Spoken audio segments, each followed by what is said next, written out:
If you're trying to install, upgrade, or update to Windows 11 and you see this message, this PC doesn't currently meet the Windows 11 system requirements, then keep watching and I'll show you how to fix it. From the taskbar search, let's type regedit and open the registry editor.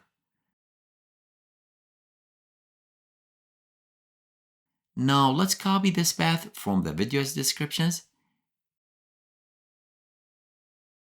and paste it into the address bar at the top.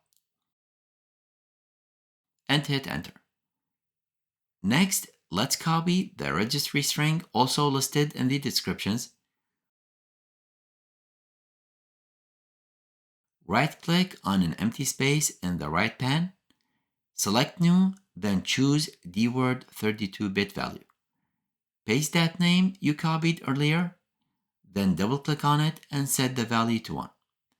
Click OK and close the registry editor.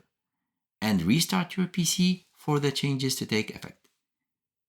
After the restart, go to your Windows 11 setup file and double-click on it to run.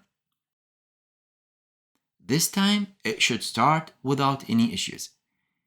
Let me know in the comments if this worked for you, and please like and subscribe for more content like this. Thank you for watching.